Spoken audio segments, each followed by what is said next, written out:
Hi friends, welcome to the law diaries. నేను ఇప్పుడు చెప్పబోయే సెక్షన్ ఏంటంటే ఐపీసీ 98. ఈ సెక్షన్ను బిఎన్ఎస్ 36 మార్చారు. ఈ సెక్షన్ గురించి చెప్పబోయే ముందు ఫ్రెండ్స్, మన ఛానల్ మీరు కొంచెం సబ్స్క్రైబ్ చేసి బెల్ ఐకాన్ ఆన్లో పెట్టి లైక్ చేస్తే మాకు కొంచెం బూస్టప్గా ఉంటుంది.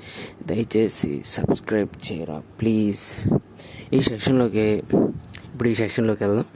ఈ సెక్షన్ ప్రకారం ఎవరైనా వ్యక్తి అంటే 7 సంవత్సరాలు చిన్నపిల్లలు కానీ, లేకపోతే అస్వస్థతకు గురైన చిన్నపిల్లలు కానీ, లేక మద్యం సేవించిన వాళ్ళు కానీ, లేకపోతే మాదక ద్రవ్యాలు సేవించిన వాళ్ళు కానీ, వాళ్ళు చేసే పనులు ఏంటంటే వాళ్ళు స్పృహలో లేరు కదా, అవగాహన ఉండదు, అంటే మైండ్లో అంటే కాన్షియస్లో ఉండరు, అబ్నార్మల్గా ఉంటారు. ఆ టైంలో వాళ్ళు చేసే నేరాలు కాకపోవచ్చు, కానీ వాళ్ళు ఎవరికైనా ప్రాణహాని కలిగించినట్లయితే ఆ సమయంలో ఆ ప్రాణహాని కలిగించినప్పుడు ఇతర వ్యక్తులు ఉంటారు కదా, వాళ్ళ ఆత్మరక్షణ కోసం చేపట్టే చర్యలు నేరం కావు. ఎందుకంటే వాళ్ళ ప్రాణాలను వాళ్ళు రక్షించుకోవాలి కాబట్టి.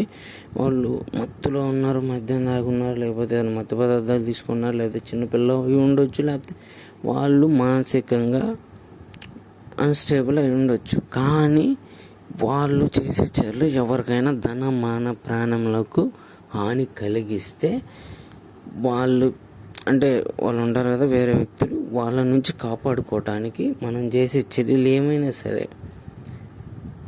అది నేరం కాదు.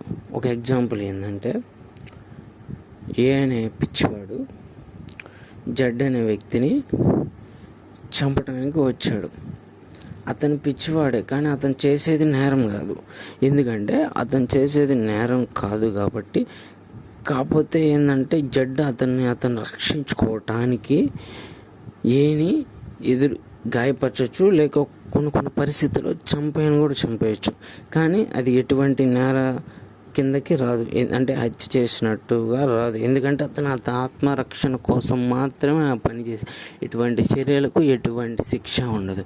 ఇంకో ఎగ్జాంపుల్ ఏంటంటే, ఒక వ్యక్తి చీకట్లో వేరే తన అధికారం అంటే సొంత ఇంట్లోనో లేకపోతే అద్దెంట్లోనూ వెళ్ళడానికి హక్కు ఉంది, కాకపోతే ఆ ఇంట్లోకి వెళ్తున్నాడు, కాకపోతే ఆ టైంలో కరెంట్ లేదు.